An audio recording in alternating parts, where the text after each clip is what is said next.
The first whisper of dawn creeps through the tall, narrow windows of your royal chamber, casting long fingers of pale gold across the stone floor.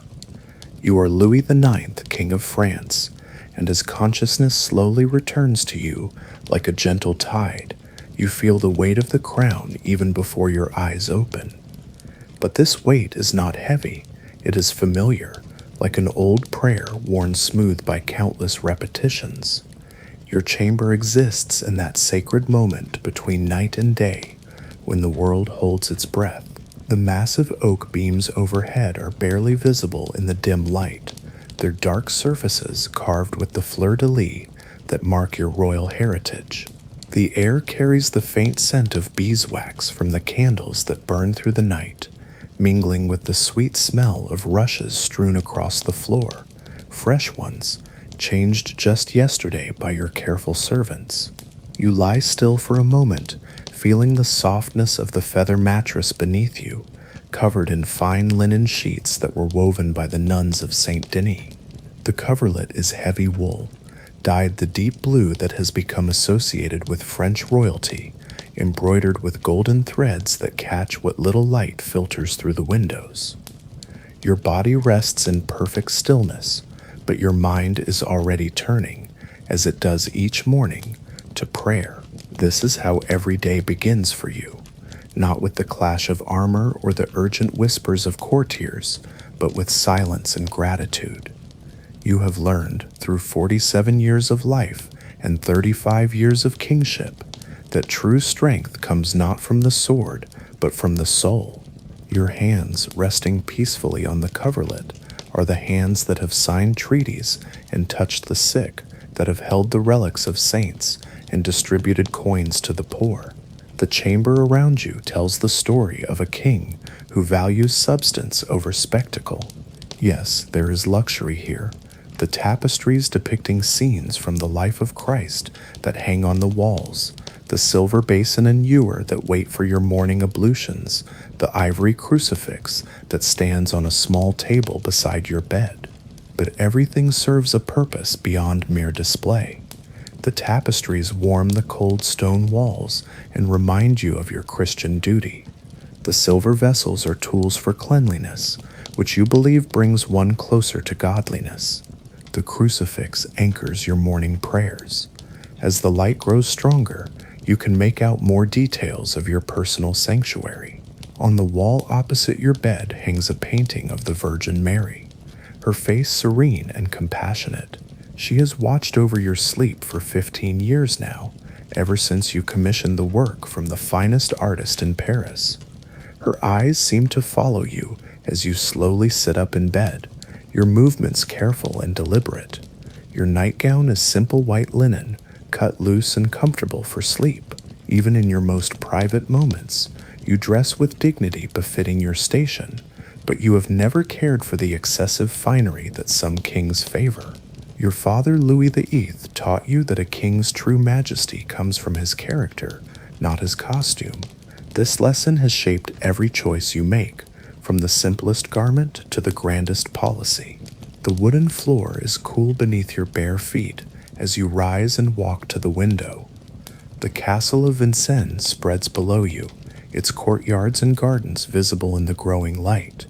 You can see the chapel where you will soon attend morning mass, its spire pointing toward heaven like a stone prayer. Beyond the castle walls, the French countryside stretches away in rolling waves of green and gold, dotted with villages where your subjects are just beginning their own day. You pause at the window, your hands resting on the stone sill, and breathe deeply.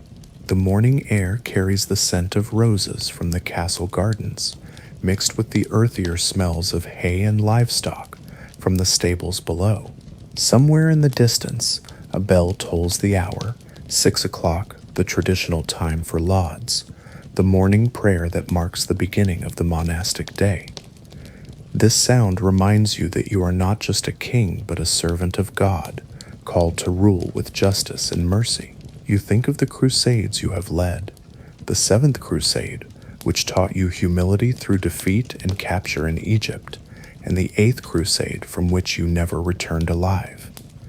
But that knowledge belongs to history. In this moment, you are simply a man at prayer, seeking guidance for another day of service. Your private oratory adjoins the bedchamber, a small, intimate space where you can pray without the formality of the castle chapel.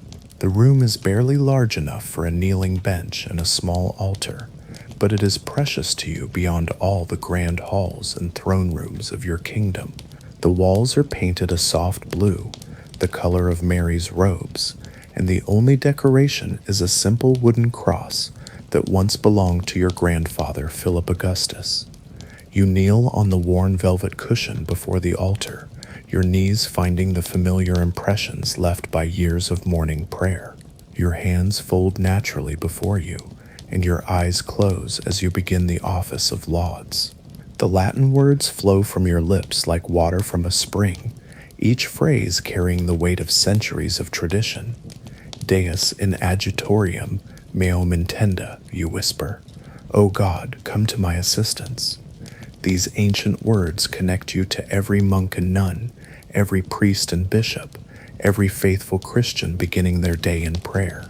In this moment, you are not elevated above them by your crown. You are joined with them in common purpose. As you pray, your mind naturally turns to the challenges that await you this day. There are always matters of justice to consider. You have made yourself available to any subject who seeks royal judgment, no matter how humble their station. You remember the oak tree at Vincennes, under which you hold court in good weather, where you sit on simple carpets and listen to the grievances of your people. This direct approach to justice has become one of your most cherished innovations. The light from the oratory's single window grows brighter as you pray, illuminating the small reliquary that holds a fragment of the true cross. This relic is one of your most precious possessions, acquired during your first crusade, and now housed in the magnificent Sainte-Chapelle that you built in Paris, specifically to display the crown of thorns and other holy relics. The memory of that soaring chapel, with its walls of colored glass that turn sunlight into jewels, fills you with quiet satisfaction. Your prayers this morning include gratitude for the peace that currently blesses your kingdom. After years of conflict with England and internal strife with rebellious nobles, France enjoys a stability that allows you to focus on justice and piety rather than warfare. You think of the Treaty of Paris, signed with Henry III of England, which ended decades of conflict and established clear borders between your realms. Diplomacy, you have learned, often achieves more than battles. As you conclude your private prayers, you hear the soft footsteps of your servants in the outer chamber. Your household operates with clockwork precision, each member knowing their role in the daily routine that governs royal life.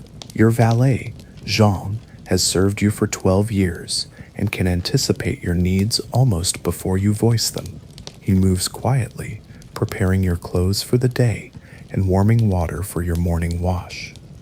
You rise from your knees slowly, feeling the pleasant stiffness that comes from kneeling in prayer. This small discomfort is welcomed. It reminds you that spiritual discipline requires physical sacrifice. Your grandfather taught you that a king who cannot discipline himself cannot hope to discipline a kingdom. The ritual of dressing is simple, but ceremonial. Jean helps you remove your nightgown and assists with your morning ablutions.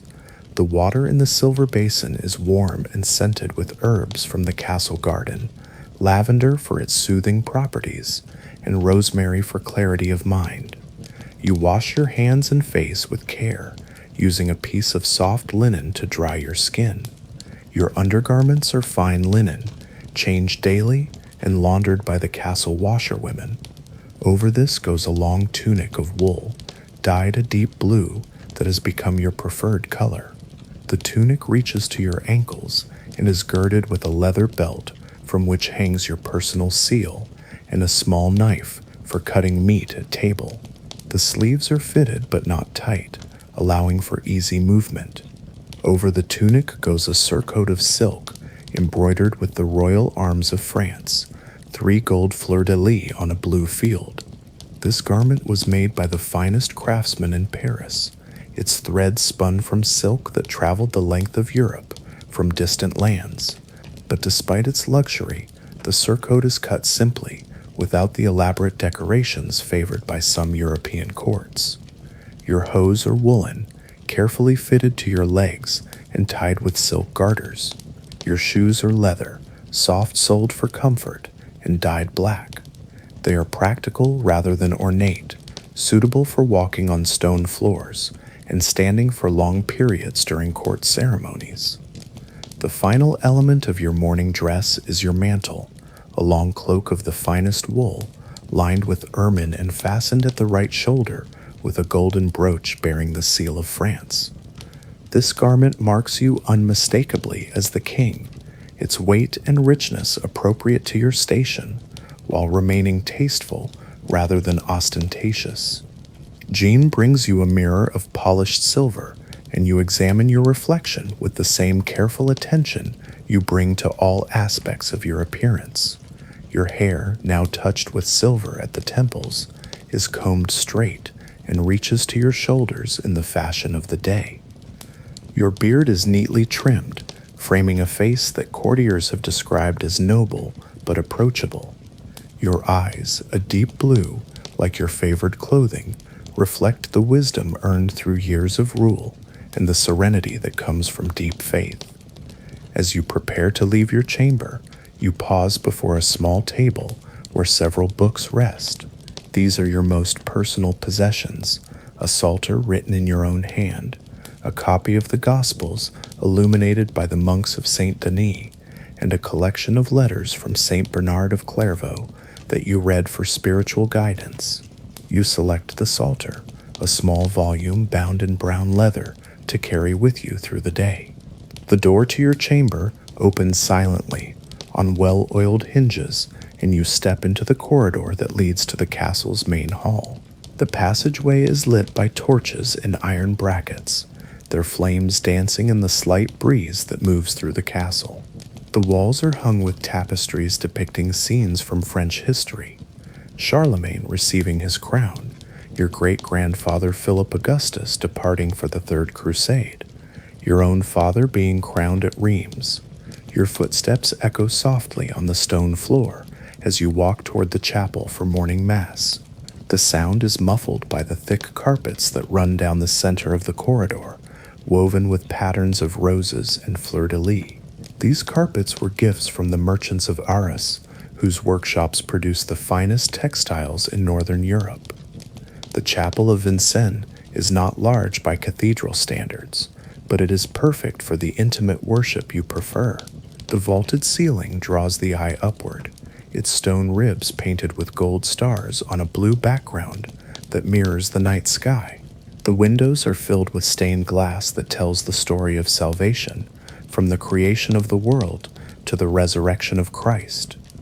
As you enter the chapel, you dip your fingers in the holy water font near the door and cross yourself with the practiced gesture of a lifetime of devotion. The altar is already prepared for Mass, with candles burning on either side of a golden crucifix. The priest, Father Benedict, bows deeply as you enter. He is an elderly man who has served your family for 20 years, his hair now white, but his voice still strong enough to carry the ancient prayers. Your place in the chapel is not an ornate throne, but a simple wooden stall in the choir, carved with modest decorations and fitted with a kneeling cushion. This placement reflects your belief that before God, all souls are equal. You kneel for the opening prayers, your voice joining with those of the dozen courtiers and servants who attend morning mass with you. The Latin phrases of the liturgy flow over you like a familiar river, each word carrying the weight of centuries of worship. In Trofuo ad altare Dei, Father Benedict intones, "I will go to the altar of God." Your response comes automatically, "Ad Deum qui laetificat juventutem meam," to God who gives joy to my youth. As the Mass progresses, your mind settles into the rhythm of prayer and contemplation. The readings for today come from the Book of Wisdom, speaking of the righteous ruler who governs with justice and mercy.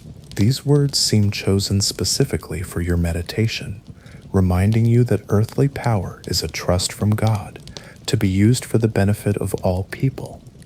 During the consecration, when the bread and wine become the body and blood of Christ, you bow your head in profound reverence. This moment represents the heart of your faith, the belief that God becomes present in the humblest elements, transforming them into something sacred. It is a mystery that mirrors your own role as king, taking the ordinary business of government and transforming it into service to the divine. When time comes for communion, you approach the altar with the same humility you would show if you were the poorest peasant in your kingdom. Father Benedict places the consecrated host on your tongue, and you close your eyes as you receive what you believe to be the true presence of Christ. The wine, when you sip it from the golden chalice, tastes of earth and heaven combined. After Mass, you remain in the chapel for several minutes of private prayer. Your hands rest comfortably on the prayer book in your lap, and your eyes focus on the crucifix above the altar. You pray for wisdom in the decisions that await you this day, for compassion toward those who seek your justice, and for the strength to bear the responsibilities of kingship with grace. The chapel gradually empties as courtiers and servants go about their morning duties, but you remain in the peaceful silence. This time of quiet reflection has become essential to your daily routine, a moment of spiritual preparation before engaging with the complexities of government. You think of the many petitioners who will seek your judgment today, each carrying their own burdens and hopes. The morning sun now streams through the stained glass windows, painting colored patterns on the stone floor of the chapel. Blue light from the Virgin Mary's robes mingles with red from the garments of the apostles, creating a mosaic of color that shifts and changes as the earth turns toward the sun. This play of light reminds you of the windows in Sainte-Chapelle, which you designed to create exactly this effect on a grander scale. When you finally rise from prayer, your movements are unhurried and graceful. The wooden floor creaks slightly under your feet as you genuflect before the altar one final time and turn to leave the chapel. The morning routine now calls you toward the great hall, where your court awaits and the business of kingship begins. The great hall of Vincennes is already bustling with activity when you arrive. Servants hurry back and forth preparing for the morning meal, while courtiers gather in small groups discussing the matters they hope to bring before you.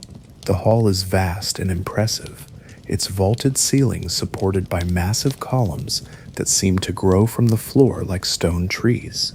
Tapestries hang between the windows, their rich colors brightening the gray stone walls. These depict scenes from the Arthurian romances that are so popular at court. Sir Lancelot performing feats of valor, King Arthur holding court at Camelot, the Knights of the Round Table setting out on their quest for the Holy Grail. These stories of chivalry and honor reflect the ideals you try to embody in your own reign. Your throne sits on a raised ace at the far end of the hall, but you rarely use it for morning court. Instead, you prefer to sit at a simple chair placed near the great fireplace, where petitioners can approach you more easily. This arrangement makes your justice more accessible and reminds everyone present that the king serves his people rather than commanding them from a distance. As you take your place for morning court, your seneschal, Sir Guillaume, approaches with the day's agenda written on a piece of parchment. Sir Guillaume has served your father before you and knows the rhythms of royal administration as well as any man alive. His gray beard and lined face speak of decades of faithful service, and his counsel is worth more to you than all the gold in your treasury. Your Majesty, he says with a bow, we have 7 petitions for justice this morning, 2 requests for royal grants, and a message from the Pope regarding the organization of ecclesiastical courts. His voice is calm and measured, reflecting the orderly approach he brings to all matters of government.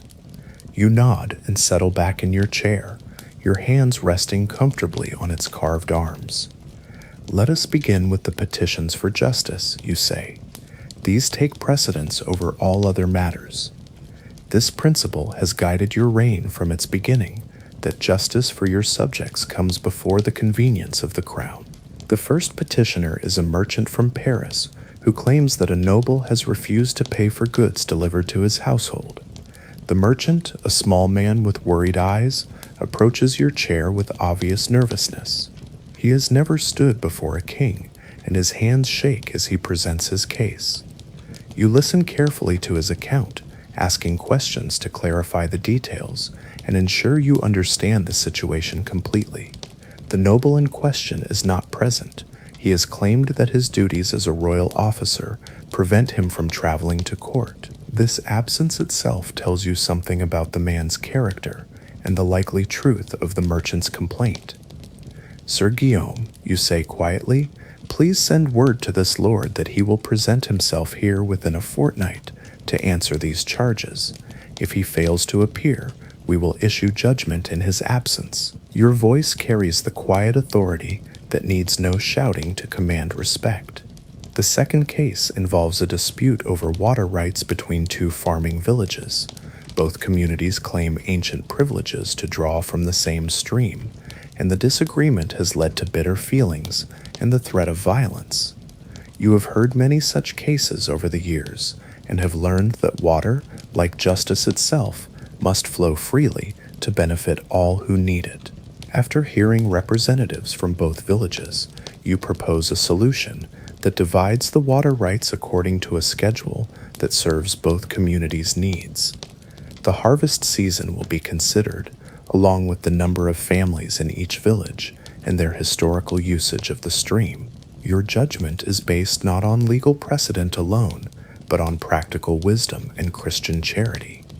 As the morning progresses, each case receives your full attention. You judge a boundary dispute between neighboring landowners, settle a question about inheritance rights, and hear a complaint about unfair taxation by a local official. In each instance, your decisions reflect the principles that guide your reign: justice tempered by mercy, law balanced by compassion, and always the recognition that power exists to serve rather than to dominate. Between cases, servants bring you refreshment, a cup of wine mixed with water and honey, and small pieces of bread spread with soft cheese. These simple foods sustain you through the long morning of concentration and decision-making. You eat and drink sparingly, your attention focused on the petitioners who await your judgment. By mid-morning, the great hall has filled with courtiers, visiting nobles, and various officials who make up the complex machinery of royal government. They stand in respectful groups, their conversations conducted in low voices that create a gentle murmur throughout the hall.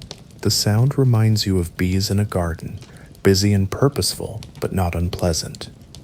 Your queen, Marguerite of Provence, enters the hall as you conclude the morning's judicial business. She moves with the grace that first caught your attention when you married her 24 years ago, her bearing elegant but not haughty. Her gown is rich blue silk, similar in color to your own garments, and her veil is held in place by a golden circlet that marks her royal status. Marguerite approaches your chair and curtsies gracefully before taking her place in the chair that has been prepared beside yours. Her presence brings a warmth to the formal proceedings, and you exchange a small smile that speaks of the deep partnership you have built together. She has been your closest advisor and most trusted companion through all the challenges of your reign. The morning has gone well, she asks quietly, her voice carrying the slight accent of her Provençal origins. Even after decades in France, she retains traces of the musical language of her youth, which adds a gentle charm to her speech. Justice has been served, you reply, and that is always cause for satisfaction. This simple exchange illustrates the understanding between you that the successful execution of royal duties is a source of genuine pleasure, not mere obligation. As the formal court session ends, you rise from your chair and prepare to move to the private chambers where you conduct more confidential business. The courtiers bow as you pass, their gestures automatic but respectful. Some seek to catch your eye, hoping for a private word or a sign of royal favor, but you maintain the dignified reserve appropriate to your station while acknowledging their presence with small nods. The private council chamber is a smaller room adjacent to the great hall, furnished with a round table that allows all participants to sit as equals in discussion. The walls are lined with books, collections of law, works of theology, chronicles of French history, and correspondence with other rulers. These volumes represent the accumulated wisdom that guides your decisions and the knowledge necessary for effective governance. Your closest advisors are already assembled when you enter: Sir Guillaume, your seneschal; Master Robert, your chancellor; Bishop Stephen, your confessor and spiritual advisor; and Count William, your constable and military commander. These men have served you faithfully for years, and their counsel is invaluable in navigating the complex challenges of ruling a kingdom. The morning's business includes reviewing a proposed alliance with the Count of Flanders, discussing the progress of construction on Sainte-Chapelle, and considering a request from the Pope for French participation in his diplomatic efforts with the Byzantine Emperor. Each matter requires careful consideration, balancing the immediate needs of France with long-term strategic goals. As you discuss these issues, your approach remains consistent with your personal values. The alliance with Flanders must benefit both parties and promote peace rather than preparation for war. The construction of Sainte-Chapelle, while expensive, serves the spiritual needs of the kingdom and will stand as a monument to French piety for centuries to come. The papal request deserves respectful consideration, given your commitment to the unity of Christianity. The conversation flows naturally among the assembled advisors, each contributing their expertise while deferring to your final judgment. Master Robert speaks with the precision of a legal scholar. Bishop Stephen offers the perspective of canon law and theology. Count William provides military insights, and Sir Guillaume ensures that all decisions can be practically implemented. By the time the sun reaches its zenith, the morning's work is complete. You have dispensed justice to your subjects, made important decisions about policy and alliances, and maintained the careful balance of consultation and authority that characterizes your style of government. The day is still young, but already you have fulfilled many of the essential duties of kingship. As you prepare to leave the council chamber for the midday meal, you pause to look out the window at the castle courtyard below. Servants hurry about their duties, knights practice their sword work in the bailey, and the daily life of the castle continues with the orderly efficiency you have worked to establish throughout your reign. The sight fills you with quiet satisfaction. This is what good government looks like, not the clash of armies or the drama of great ceremonies, but the peaceful routine of daily life proceeding under just laws and protective authority.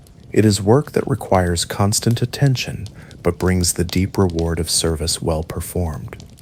The bells of the castle chapel toll the hour of noon, their bronze voices carrying across the countryside to the villages and fields where your subjects pause in their work to hear the time announced. This sound connects the castle to the broader realm, reminding you that your authority extends far beyond these walls to touch the lives of countless people who depend on your wisdom and justice. As you walk toward the great hall for the midday meal, your footsteps echo softly in the stone corridors. The sound is peaceful rather than imperious, reflecting the calm authority that has become your hallmark. Behind you, the morning's work stands complete, while ahead awaits the afternoon's opportunities for service and governance. The midday meal at court is a carefully orchestrated affair that serves both practical and ceremonial purposes. As you enter the great hall, now transformed from a courthouse into a dining room, you see the long tables arranged in careful hierarchy. Your table sits on the raised dais, while tables for courtiers, knights, and servants occupy the main floor in order of precedence. The table settings reflect the wealth and refinement of the French court, but without excessive ostentation. Silver plates and cups catch the light from the tall windows, while fine linen cloths provide elegant backdrops for the coming feast. Each place is set with a knife and spoon, forks being still uncommon in France, and small pieces of bread serve as plates for certain dishes.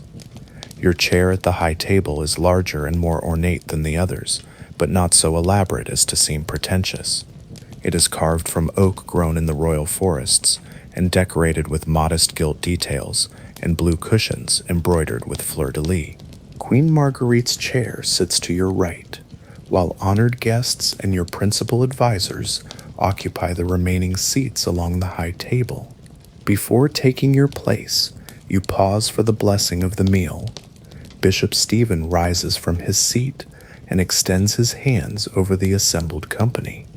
His voice carries clearly through the hall as he recites the traditional grace, thanking God for his bounty and asking his blessing on those who will partake of the food. Benedicite, he begins, his Latin pronunciation shaped by years of scholarly study. Bless us, O Lord, and these thy gifts which we are about to receive from thy bounty, through Christ our Lord.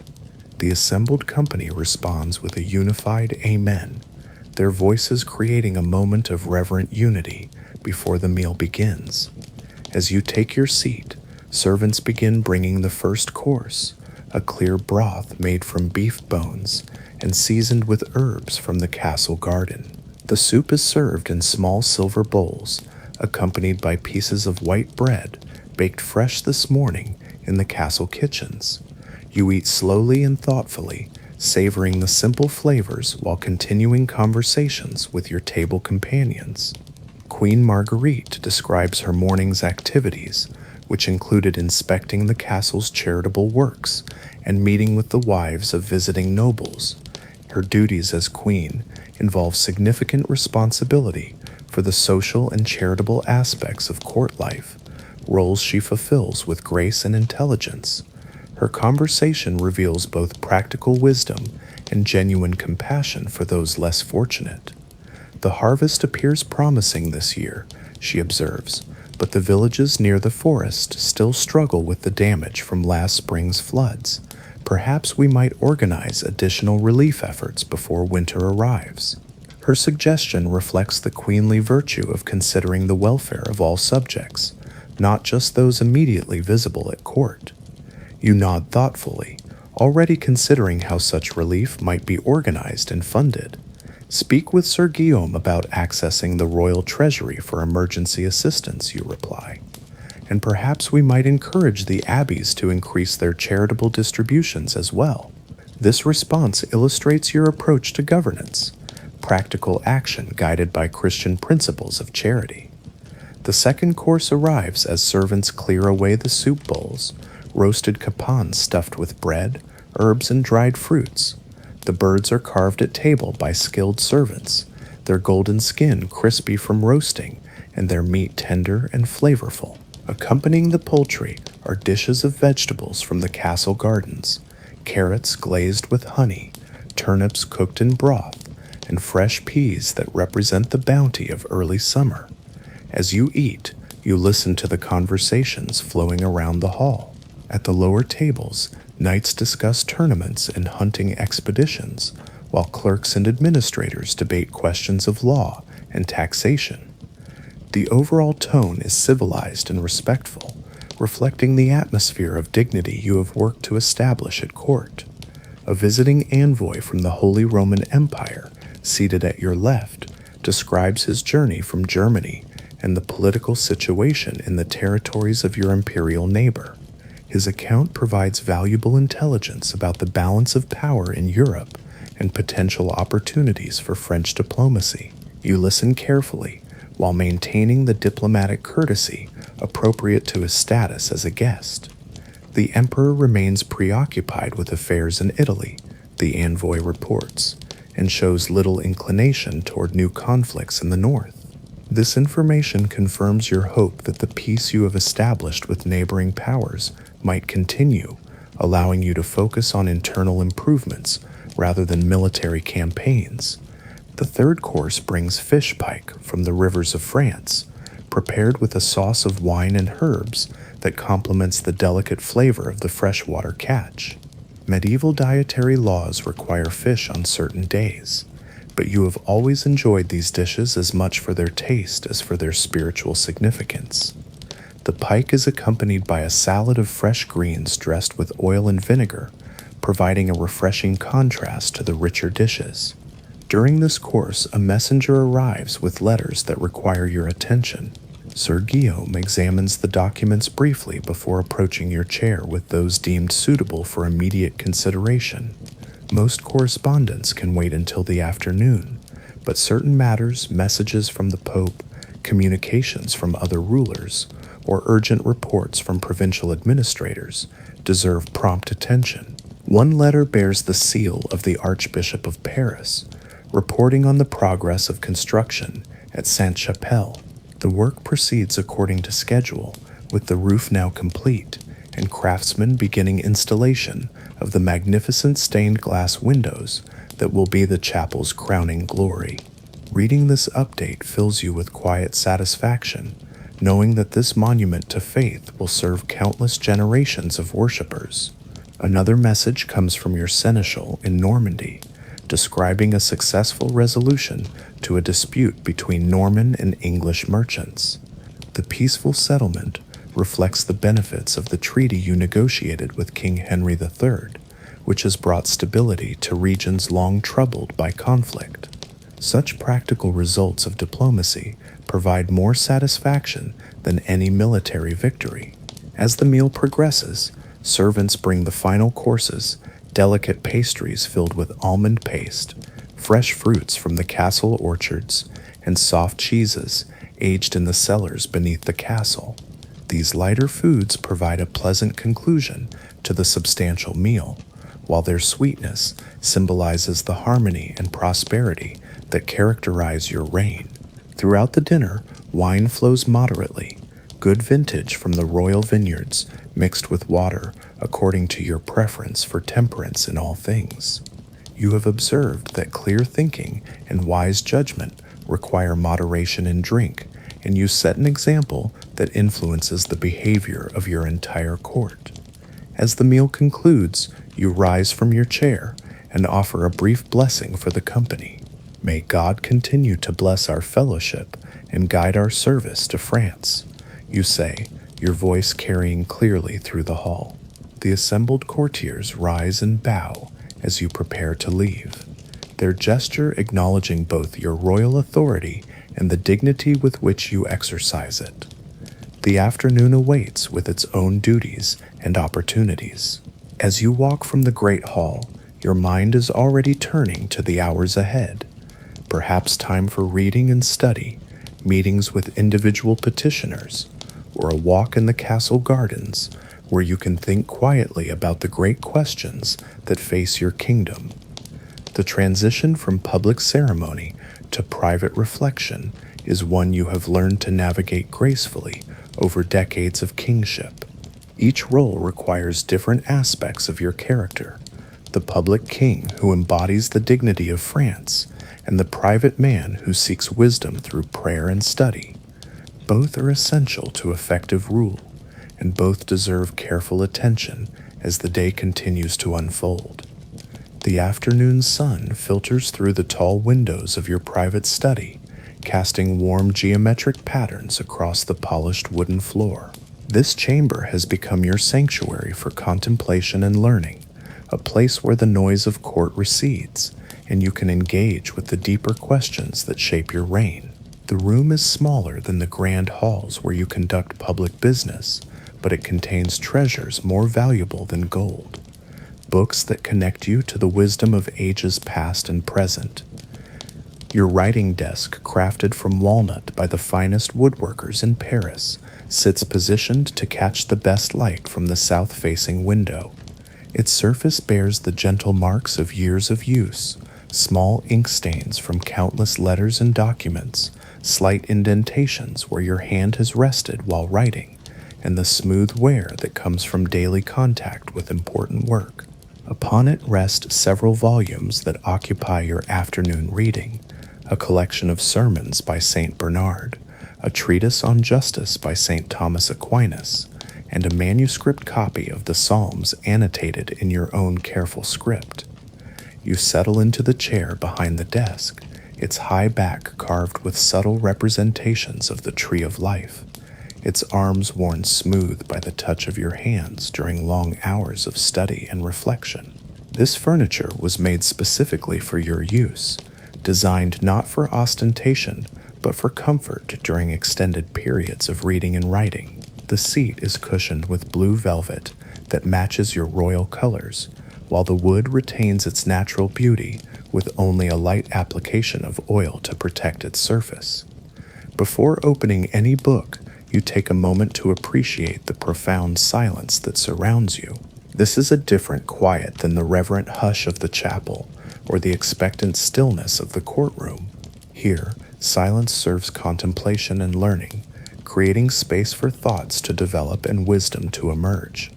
The only sounds are the gentle whisper of wind through the window and the distant murmur of castle life continuing its orderly routine. Your first task this afternoon involves reviewing a lengthy letter from Pope Innocent IV regarding the organization of ecclesiastical courts throughout France. The papal correspondence, written in elegant Latin on fine parchment, addresses complex questions about the relationship between royal and church authority in matters of justice. These issues require careful consideration as they touch upon fundamental questions about the nature of Christian kingship and the proper ordering of society. As you read, you make notes in the margins with a quill pen crafted from the wing feather of a swan. Your handwriting is clear and measured, reflecting the careful education you received in your youth and the precision of thought that has characterized your approach to governance. Each comment or question you record represents hours of prior reflection on these weighty matters. The Pope's letter discusses the recent establishment of Inquisition courts in southern France, a development that fills you with mixed feelings. While you support the Church's mission to preserve Orthodox faith, you have always believed that justice must be tempered with mercy, and that even in matters of heresy, the goal should be conversion and reconciliation rather than punishment alone. Your marginal notes reflect this tension, questioning certain procedures while affirming your commitment to Catholic doctrine. A soft knock at the study door interrupts your reading. Your secretary, Brother Thomas, enters carrying a leather satchel filled with documents requiring your review and signature. Brother Thomas is a Franciscan friar who joined your household 5 years ago, bringing both scholarly training and spiritual insight to his administrative duties. His brown habit and simple rope belt contrast with the rich garments worn by most courtiers, but his humble appearance conceals one of the finest minds in France.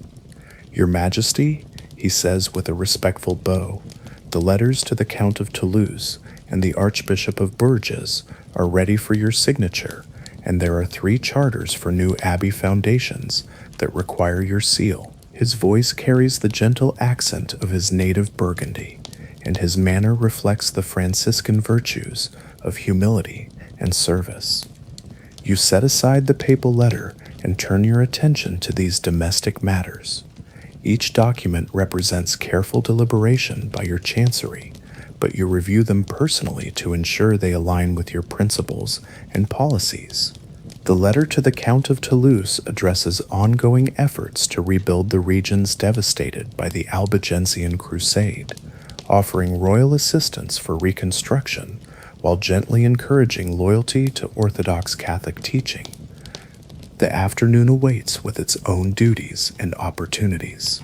As you walk from the Great Hall, your mind is already turning to the hours ahead, perhaps time for reading and study, meetings with individual petitioners, or a walk in the castle gardens where you can think quietly about the great questions that face your kingdom. The The transition from public ceremony to private reflection is one you have learned to navigate gracefully over decades of kingship. Each role requires different aspects of your character: the public king who embodies the dignity of France, and the private man who seeks wisdom through prayer and study. Both are essential to effective rule, and both deserve careful attention as the day continues to unfold. The afternoon sun filters through the tall windows of your private study, casting warm geometric patterns across the polished wooden floor. This chamber has become your sanctuary for contemplation and learning, a place where the noise of court recedes and you can engage with the deeper questions that shape your reign. The room is smaller than the grand halls where you conduct public business, but it contains treasures more valuable than gold, books that connect you to the wisdom of ages past and present. Your writing desk, crafted from walnut by the finest woodworkers in Paris, sits positioned to catch the best light from the south-facing window. Its surface bears the gentle marks of years of use, small ink stains from countless letters and documents, slight indentations where your hand has rested while writing, and the smooth wear that comes from daily contact with important work. Upon it rest several volumes that occupy your afternoon reading: a collection of sermons by St. Bernard, a treatise on justice by St. Thomas Aquinas, and a manuscript copy of the Psalms annotated in your own careful script. You settle into the chair behind the desk, its high back carved with subtle representations of the tree of life, its arms worn smooth by the touch of your hands during long hours of study and reflection. This furniture was made specifically for your use, designed not for ostentation, but for comfort during extended periods of reading and writing. The seat is cushioned with blue velvet that matches your royal colors, while the wood retains its natural beauty with only a light application of oil to protect its surface. Before opening any book, you take a moment to appreciate the profound silence that surrounds you. This is a different quiet than the reverent hush of the chapel or the expectant stillness of the courtroom. Here, silence serves contemplation and learning, creating space for thoughts to develop and wisdom to emerge. The only sounds are the gentle whisper of wind through the window and the distant murmur of castle life continuing its orderly routine. Your first task this afternoon involves reviewing a lengthy letter from Pope Innocent IV regarding the organization of ecclesiastical courts throughout France. The papal correspondence, written in elegant Latin on fine parchment, addresses complex questions about the relationship between royal and church authority in matters of justice. These issues require careful consideration, as they touch upon fundamental questions about the nature of Christian kingship and the proper ordering of society. As you read, you make notes in the margins with a quill pen crafted from the wing feather of a swan. Your handwriting is clear and measured, reflecting the careful education you received in your youth and the precision of thought that has characterized your approach to governance. Each comment or question you record represents hours of prior reflection on these weighty matters.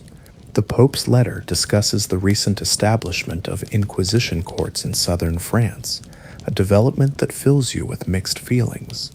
While you support the Church's mission to preserve Orthodox faith, you have always believed that justice must be tempered with mercy, and that even in matters of heresy, the goal should be conversion and reconciliation rather than punishment alone.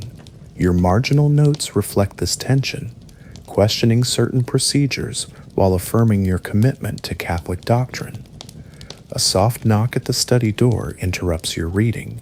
Your secretary, Brother Thomas, enters carrying a leather satchel filled with documents requiring your review and signature.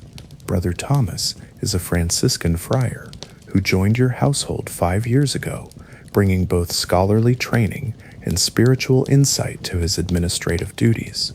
His brown habit and simple rope belt contrast with the rich garments worn by most courtiers, but his humble appearance conceals one of the finest minds in France. Your Majesty, He says with a respectful bow, "The letters to the Count of Toulouse and the Archbishop of Bourges are ready for your signature, and there are 3 charters for new abbey foundations that require your seal."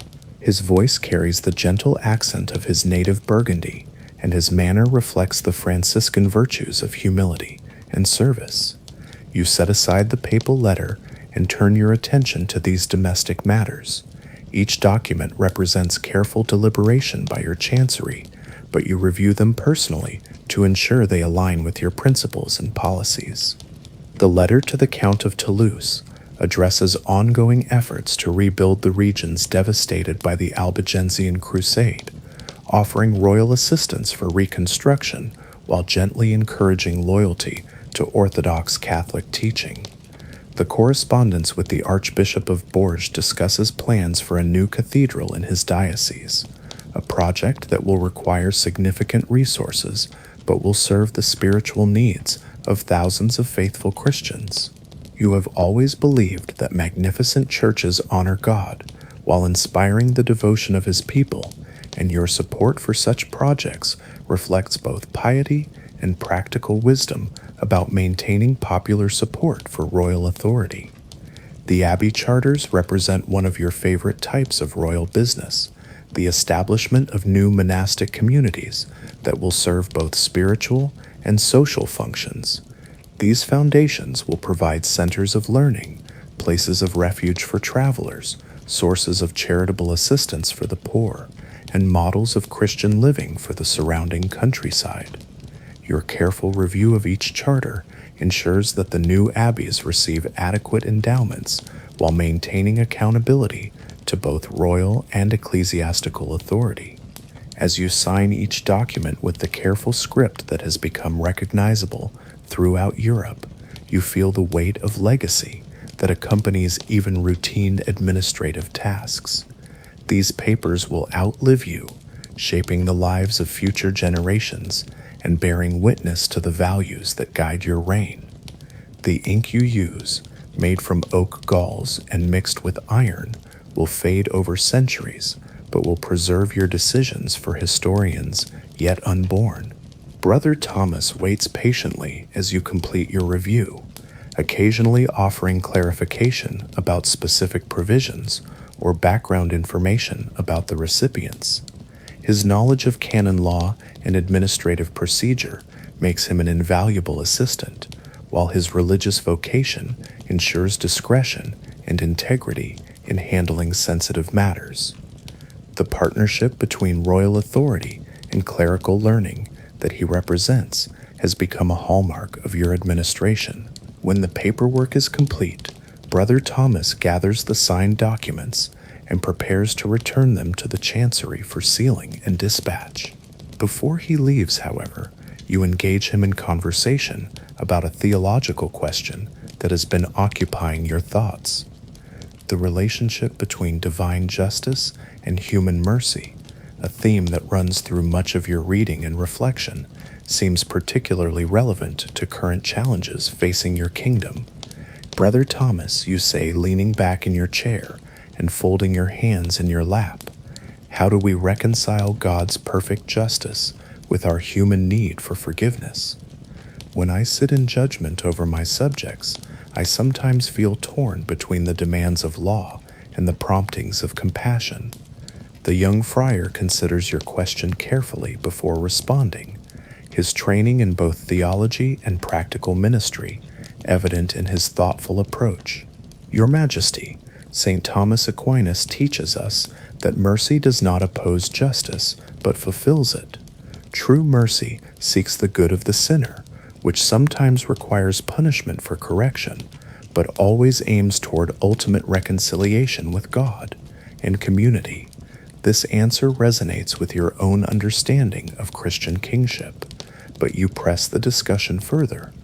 Yet I have seen cases where strict application of law would cause great hardship to families already suffering from poverty or misfortune. How does a king balance his duty to maintain order with his obligation to show compassion for the vulnerable? Brother Thomas nods, recognizing the practical dimension of your theological inquiry. Perhaps your majesty might consider that justice itself requires attention to circumstances and intentions, not merely to actions. The law serves human flourishing, and when its application would hinder rather than promote that flourishing, mercy becomes the truest expression of justice. These conversations with learned members of your household have become essential to your growth as both king and Christian. They provide opportunities to test your thinking against scholarship and tradition while exploring the practical implications of theoretical principles. The insights gained through such discussions often influence your decisions in court and council, bridging the gap between abstract wisdom and concrete governance. As Brother Thomas departs with his documents, you return to your reading, but find your thoughts drawn toward the window and the afternoon scene beyond. The castle gardens spread below your study, their carefully planned paths and planted beds, creating patterns of beauty that reflect the order you strive to maintain throughout your realm. Gardening, you have learned, provides apt metaphors for kingship. Both require patience, attention to seasons and cycles, careful cultivation of what is good, and persistent removal of what is harmful. The decision to take a walk among the gardens feels natural, a way of continuing your afternoon's contemplation while engaging with the physical world that sustains and inspires spiritual reflection. You rise from your desk, stretch muscles that have grown stiff from sitting, and make your way toward the door leading to the castle's outdoor spaces. The corridor leading to the gardens passes through several chambers that serve various household functions. You pause briefly in the castle chapel, which remains open throughout the day for private prayer by residents and visitors.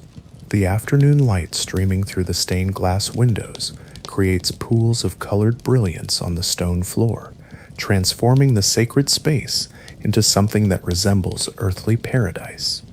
A few courtiers kneel in prayer before side altars dedicated to various saints. Lady Eleanor, wife of one of your knights, prays before an image of Saint Anne, seeking intercession for her daughter's safe delivery of a first child. And elderly knights, scarred from campaigns in your service, ask Saint Martin for relief from the pain that accompanies advancing age. These personal devotions remind you that religion serves individual needs as well as public purposes, providing comfort and hope for all who seek divine assistance. You genuflect before the main altar and offer a brief prayer for continued wisdom in governing justly and mercifully. The familiar ritual centers your thoughts and prepares your spirit for the contemplative walk you have planned. Prayer, you have discovered, enhances rather than replaces other forms of reflection, sanctifying the intellectual work that occupies so much of your time. The gardens of Vincennes represent one of your most successful innovations in castle design and daily living. Unlike the purely functional courtyards common in earlier fortifications, these gardens combine beauty with utility, providing spaces for both contemplation and practical activities. Raised beds contain herbs for the castle kitchens and pharmacy, while ornamental plantings create environments suitable for meditation and informal conversation. The main path through the gardens is paved with stones from local quarries, fitted together with the precision that characterizes the best French masonry. The path winds gently among planted areas, creating a sense of journey and discovery rather than merely providing direct passage from one point to another. Walking these paths has become a form of meditation for you, the rhythm of your steps and the beauty of your surroundings, combining to create conditions favorable for deep thought. Rose bushes line portions of the path, their blooms filling the air with fragrance that seems to embody the sweetness of creation itself. These roses were selected not only for their beauty, but for their symbolic significance. Red roses representing the blood of Christ's passion, white roses symbolizing purity and resurrection, and pink roses suggesting the harmony that emerges when divine love touches human nature. As you walk, your thoughts turn naturally to the great projects that will define your legacy. Sainte-Chapelle in Paris, nearing completion after years of construction, represents your vision of how royal power should serve divine glory. The relics housed there, the crown of thorns, fragments of the true cross, and other precious remnants of Christ's earthly life, transform the chapel into a terrestrial representation of the heavenly Jerusalem described in the book of Revelation. The legal reforms you have initiated throughout France reflect similar principles applied to secular governance. Your establishment of provosts and bailiffs answerable directly to royal authority has brought consistent justice to regions previously plagued by arbitrary local rule. The compilation of customary laws into written codes has created predictability and fairness where confusion once reigned. These achievements satisfy you more than any military victory, for they touch the daily lives of countless subjects who will never know your name but will benefit from your commitment to just governance. The garden path leads to a small pavilion constructed of local stone and roofed with wooden shingles. This structure provides shelter for outdoor meditation and informal meetings while blending harmoniously with the natural environment. The pavilion's interior contains simple wooden benches arranged around a small fountain whose gentle splashing creates a peaceful soundscape for contemplation. You settle onto one of the benches and close your eyes, listening to the fountain's quiet music while feeling the afternoon breeze carry the scents of roses, lavender, and herbs from the surrounding gardens. This sensory richness grounds your thoughts in the present moment, while creating space for reflection on larger questions about the nature of good governance and Christian living. Your mind drifts to memories of the Crusades that shaped your understanding of both the possibilities and limitations of earthly power. The Seventh Crusade, launched with such high hopes for the liberation of the Holy Land, ended with your capture and ransom in Egypt. That experience taught you humility and showed you that God's purposes often differ from human plans, no matter how nobly conceived. Yet the failure of military objectives led to unexpected spiritual insights. Your time as a prisoner brought you into contact with different religious traditions and cultural perspectives, broadening your understanding of God's diverse creation. The negotiations for your release required diplomatic skills that later served you well in European politics. Even defeat, you learned, can become a source of wisdom when approached with faith and openness to divine instruction. The Eighth Crusade, from which you never returned alive, represented a final attempt to serve the cause you believed righteous despite previous setbacks. But even that expedition, ending with your death from disease in Tunisia, bore fruit in unexpected ways. Your example of persistent commitment to principle, regardless of personal cost, inspired subsequent generations of Christian leaders and contributed to your eventual canonization as St. Louis. These reflections on crusading fill you with mixed emotions: satisfaction at having served what you believe to be God's will, regret for the suffering caused by warfare, and wonder at the mysterious ways divine providence works through human actions. The complexity of these feelings seems appropriate for a Christian king who must navigate between competing claims of justice, mercy, peace, and righteous conflict. A soft footstep on the garden path interrupts your meditation. Queen Marguerite approaches the pavilion, her afternoon gown of green silk complementing the garden setting, while her gentle smile indicates her pleasure at finding you in this peaceful retreat. She moves with the graceful confidence that has characterized her bearing throughout your marriage, her presence always welcome, whether in public ceremonies or private moments like this. "I hoped I might find you here," she says as she settles beside you on the stone bench. "The gardens are particularly beautiful today, and I thought you might enjoy sharing their peace." Her voice carries the warmth that first attracted you during your courtship and has deepened through decades of partnership in the joys and challenges of royal life.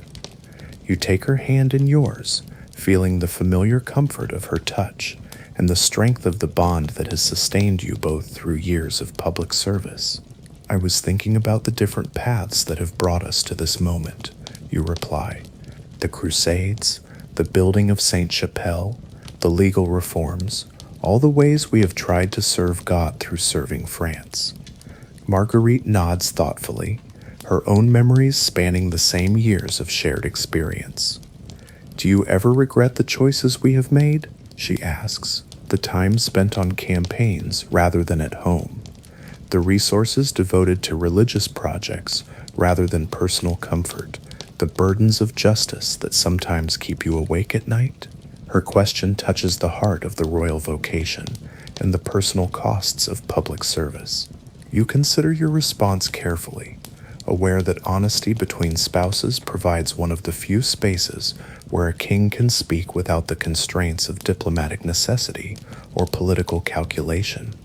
I regret the suffering that sometimes resulted from our decisions, you say slowly. War brings pain even when its causes are just, and justice sometimes requires harsh measures that cause immediate hardship.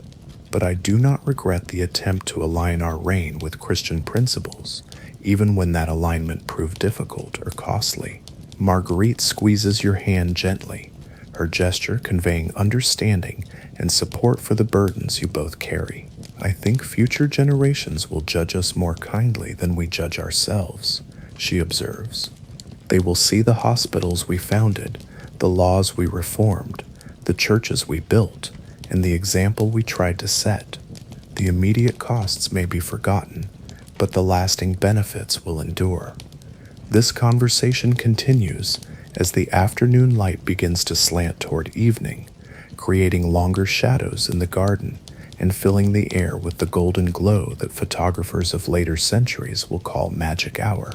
The beauty of this natural transition from day toward night seems to mirror the gentle progression of your own life, from the vigorous activity of youth and middle age toward the contemplative wisdom of maturity. You discuss plans for the evening, a private dinner with visiting dignitaries, time for correspondence with fellow rulers, and the quiet hours of prayer and reading that conclude each day. These routine activities provide structure and meaning to royal life while creating opportunities for the personal relationships and spiritual practices that sustain effective governance. As you rise to return to the castle, you pause for a final look at the gardens that have provided this afternoon's peaceful interlude. The roses continue to bloom, their beauty unconscious and generous. The herbs release their fragrances into the warming air. The fountain continues its gentle music, indifferent to royal presence or absence. This natural world, continuing its cycles regardless of human politics, provides perspective on the relative importance of even the most pressing royal concerns. The walk back through the castle corridors feels unhurried, your pace reflecting the contemplative mood established during the afternoon's reading and garden meditation. Servants bow as you pass, but their gestures seem more like natural expressions of respect than formal requirements of protocol. The atmosphere throughout the castle reflects the tone you have worked to establish, dignified but not oppressive, orderly but not rigid. Your private chambers await the evening's activities. The writing desk bears letters requiring responses, including correspondence from your son-in-law, the King of Navarre, and your daughter Blanche, who married into the Castilian royal family. These family connections serve diplomatic purposes, but also provide personal satisfaction, maintaining bonds of affection across the political boundaries that divide Europe. The evening meal will be smaller and more intimate than the midday feast, including only your immediate household and the few guests whose presence enhances rather than complicates the day's peaceful conclusion. You look forward to conversation unencumbered by formal protocol, where ideas can be explored freely and friendships deepened through shared reflection on the day's experiences. Before changing clothes for dinner, you spend a few minutes at your private oratory, offering thanks for the day's blessings and seeking guidance for the decisions that tomorrow will bring. This prayer time serves as a transition between the day's activities and evening's rest, acknowledging divine providence in both successes and challenges while entrusting future concerns to God's care. The evening gown laid out by your valet represents a compromise between the formality appropriate to royal dignity and the comfort suitable for relaxed family dining. The fabric is fine wool in a deep blue that has become your signature color, cut simply but elegantly and decorated with minimal gold embroidery. This garment reflects your preference for substance over ostentation while maintaining the visual dignity that reinforces royal authority. As servants light candles throughout your chambers, the flickering flames create an atmosphere of warmth and intimacy that contrasts with the grand illumination of public spaces. Candlelight seems to soften edges and create spaces for quiet conversation, its gentle illumination more conducive to reflection than the bright clarity of daylight or the formal brilliance of torches in great halls. The evening's correspondence includes a letter from the abbot of Saint Denis describing recent discoveries in the abbey's library, manuscripts that shed new light on the history of the Frankish kings and the development of French royal traditions.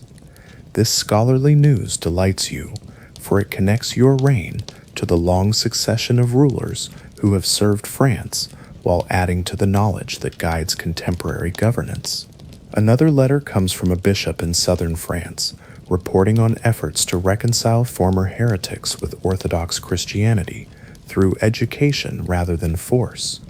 This peaceful approach to religious unity reflects your preference for conversion over coercion, even in matters of fundamental doctrine. The bishop's success in winning hearts rather than merely enforcing compliance validates your belief that lasting unity must be built on understanding rather than fear. A third piece of correspondence arrives from your sister Isabel, who has chosen a religious life over marriage and now leads a community of Franciscan nuns near Paris.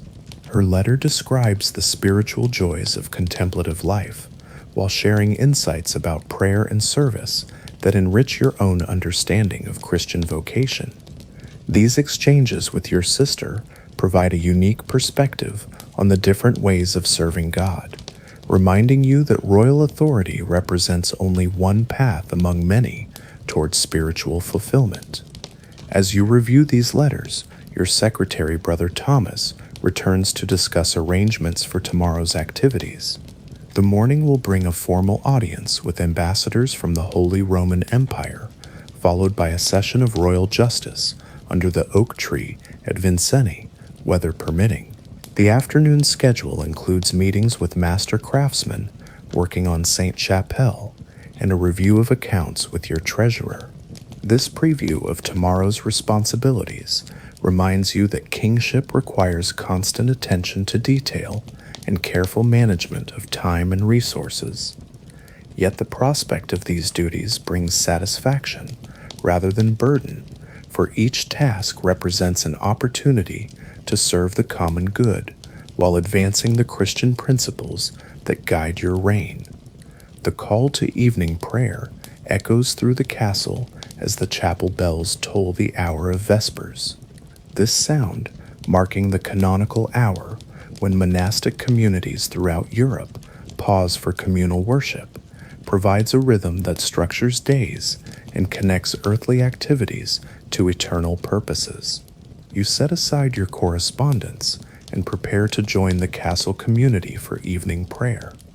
The chapel fills slowly with members of your household, their movements quiet and reverent as they take their accustomed places for the day's final formal worship. The service of Vespers includes psalms of thanksgiving and trust, readings from Scripture that emphasize God's faithfulness, and prayers that commend the day's activities to divine blessing while seeking protection through the coming night. Your voice joins with others in chanting the ancient melodies that have accompanied these prayers for centuries. The Latin words flow smoothly from years of practice, their meaning deepened by constant repetition and meditation. Magnificat in nama mea dominum. You sing with the others, Mary's song of praise becoming your own expression of gratitude for the day's blessings and opportunities for service. As the service concludes, you remain in the chapel for several minutes of private prayer. The silence that follows communal worship has a different quality than other forms of quiet.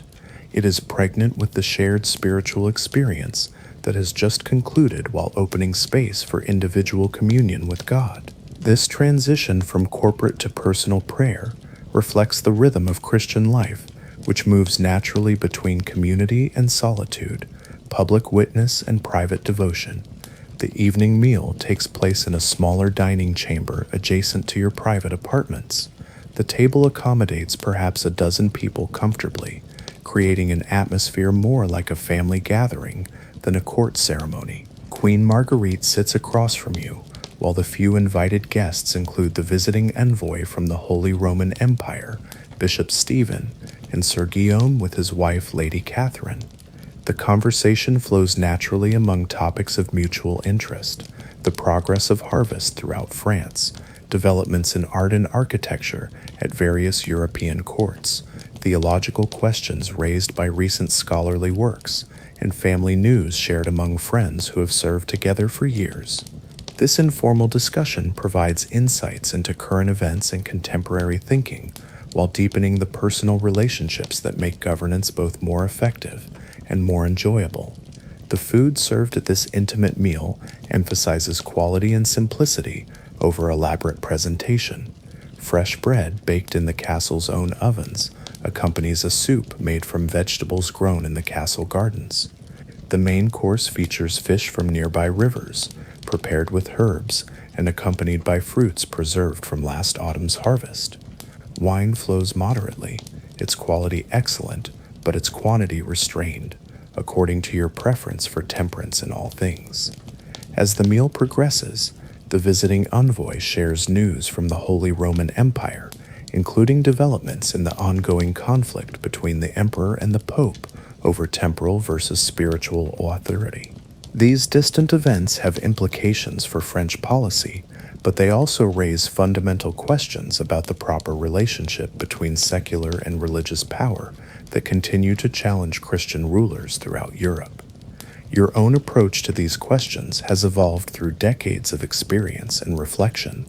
You have maintained loyalty to papal authority in matters of doctrine while asserting royal prerogatives in temporal affairs, seeking a balance that serves both the unity of Christianity and the practical needs of effective governance. This middle path requires constant navigation, but has generally served France well in maintaining both internal stability and external respectability. The conversation continues as servants clear away the dinner dishes and bring the final course: delicate pastries filled with honey and nuts, accompanied by wine mixed with spices according to medieval custom. These sweets provide a pleasant conclusion to the meal, while their richness symbolizes the abundance that has blessed your reign and your kingdom.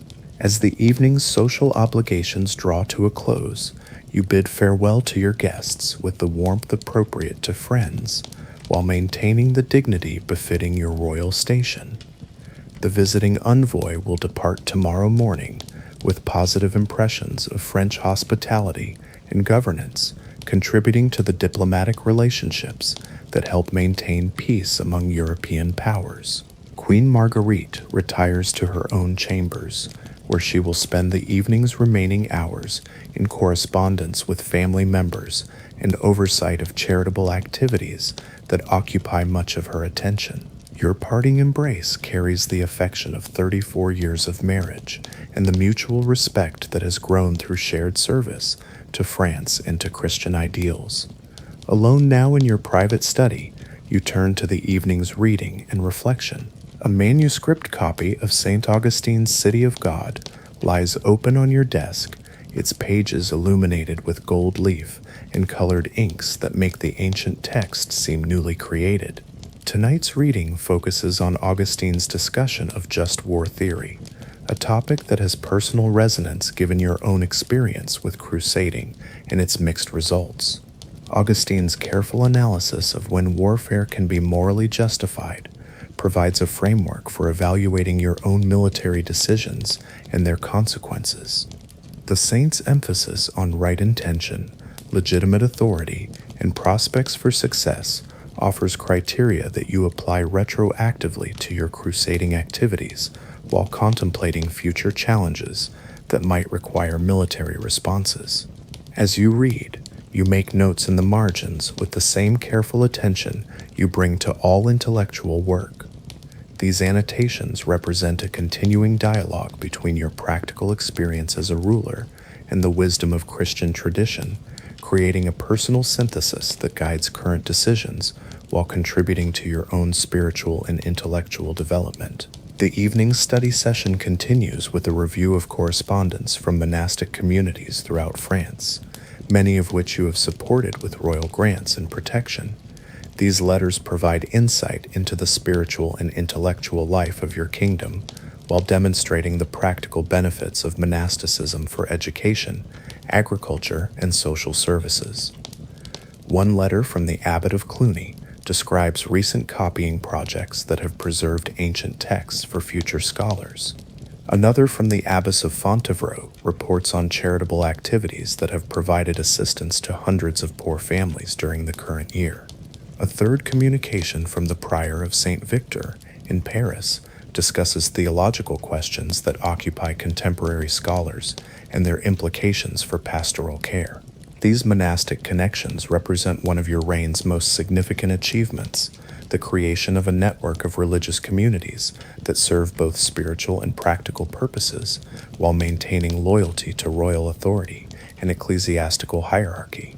The balance between independence and accountability that characterizes these relationships has required careful negotiation, but has produced lasting benefits for French society. As the evening advances, you turn to personal correspondence that has accumulated during recent days. A letter from your daughter Isabel in Navarra describes her children's education and her husband's efforts to maintain peace with neighboring kingdoms. Her account of family life brings personal joy while demonstrating how royal marriages can serve diplomatic purposes without sacrificing human affection. Another letter comes from your son Philip, who will inherit the crown and the responsibilities it entails. His communication discusses his observations of court life and government, seeking your guidance on questions of policy and leadership that he will soon face independently. These exchanges represent one of your most important duties, preparing the next generation for the burdens of Christian kingship. Your response to Philip's letter emphasizes principles that have guided your own reign: the primacy of justice over convenience, the importance of consulting wise advisors while maintaining personal responsibility for decisions, the need to balance mercy with firmness in maintaining law and order, and above all, the recognition that earthly authority serves divine purposes and must be exercised with humility and restraint. The physical act of writing these letters provides its own form of meditation. The careful formation of each letter, the measured pace required by quill pen and ink, and the need to think clearly before committing words to parchment, all contribute to the reflective quality that makes correspondence both a practical necessity and a spiritual discipline. As the castle settles into evening quiet, you can hear the distant sounds of daily life concluding, servants completing their final tasks, guards taking their positions for night watch, and the general murmur of a large household preparing for rest. These familiar sounds create a sense of security and continuity that allows for peaceful transition from day's activities to night's repose. Your chamber's great fireplace has been lit against the evening chill, its flames providing both warmth and light that supplement the candles burning on desk and tables throughout the room. The firelight creates dancing shadows on the stone walls, softening the angular architecture and creating an atmosphere of comfort and intimacy that makes even a royal chamber feel like a true home. Before beginning your final prayers of the day, you spend a few minutes organizing the papers and books that have occupied your evening's attention. Each document is placed in its proper location, ready for tomorrow's continued attention, or for filing in the castle's archives. This careful attention to order reflects both practical necessity and spiritual discipline, the recognition that external organization supports internal clarity of thought and purpose. Your personal prayer book, bound in brown leather and worn smooth by years of daily use, contains the prayers and meditations that conclude each day. The book includes traditional Catholic devotions, psalms copied in your own hand, and personal prayers that you have composed over the years in response to specific challenges and blessings. Tonight's reading focuses on prayers of gratitude and surrender, acknowledging the day's gifts while entrusting tomorrow's uncertainties to divine providence. The prayers flow naturally from your lips, their familiar words providing comfort and closure for another day of royal service. You pray for the subjects whose lives have been touched by your decisions, for the advisors who have shared their wisdom, for family members near and distant, and for the continued peace and prosperity of the kingdom entrusted to your care. Special intentions tonight include prayers for the craftsmen working on Sainte-Chapelle, that their efforts might create a worthy monument to divine glory, for the success of diplomatic efforts to maintain peace with neighboring kingdoms, for the poor and suffering throughout your realm, that they might find relief and hope, and for your own continued wisdom and strength to serve faithfully until God calls you to eternal rest. As your prayers conclude, you extinguish the candles one by one, leaving only a single flame burning in a silver holder beside your bed. This final light will burn through the night, providing illumination for any emergency while symbolizing the presence of divine grace that watches over both king and kingdom during the vulnerable hours of sleep. Your nightgown, laid out by your valet earlier in the evening, is simple white linen cut for comfort rather than ceremony. As you prepare for bed, you feel the satisfaction that comes from a day well spent in service to God and country, combined with the gratitude that accompanies recognition of blessing undeserved but freely given. The bed itself, with its feather mattress and linen sheets, represents luxury but not excess, comfort appropriate to royal dignity while remaining mindful of the suffering endured by many of your subjects. The coverlets are warm wool, dyed blue and embroidered with subtle decorations that reflect royal status without ostentatious display. As you settle into bed, your final thoughts turn to tomorrow's opportunities for service and the continuing challenges of Christian kingship in a world that often seems to resist the values you hold most dear. Yet these challenges bring their own satisfactions, for they provide occasions to practice the virtues of patience, courage, wisdom, and trust in divine providence that define authentic greatness. The single candle flame flickers gently in the night breeze, its light creating a small circle of warmth and brightness in the vast darkness beyond. This tiny flame seems to symbolize the hope that sustains all human effort, the belief that light ultimately triumphs over darkness, that justice will prevail over oppression, and that love conquers even death itself. Sleep comes gradually, naturally, peacefully. Your breathing deepens and slows as consciousness fades into the gentle darkness that restores both body and spirit for another day of service. The castle around you settles into its own rhythm of night guards maintaining their vigilant watch, servants completing final tasks, and the great household of royal France resting under divine protection. In your dreams, you walk again through the gardens of paradise, where every flower blooms perfectly, and every path leads toward deeper understanding of divine truth. The weight of earthly kingship falls away, replaced by the joyful service of eternal worship. Yet even in these heavenly visions, the lessons learned through earthly rule continue to unfold, showing how human authority, faithfully exercised, participates in the divine governance that orders all creation according to wisdom and love. The night passes peacefully, marked by the changing of guards and the distant tolling of bells that announce the canonical hours observed by monastic communities throughout your realm. Each bell stroke connects your sleeping castle to the great network of prayer that sustains Christian civilization, reminding all who hear that earthly time serves eternal purposes and that human rest prepares for divine service. And so concludes another day in the life of Louis IX, King of France and servant of the Most High God. A day filled with the ordinary miracles of just governance, faithful service, and peaceful rest that will, in time, earn him recognition as St. Louis, model of Christian kingship for all subsequent ages. In sleep, as in waking, he remains what he has always strived to be, a faithful steward of the authority entrusted to his care, seeking always to serve the common good through the practice of virtue and the pursuit of justice, tempered by mercy. The candle burns lower as the night advances, its flame steady and bright, a small beacon of hope in the darkness, just as this saintly king's example will continue to shine through centuries yet to come, inspiring leaders to seek the highest ideals of service, wisdom, and love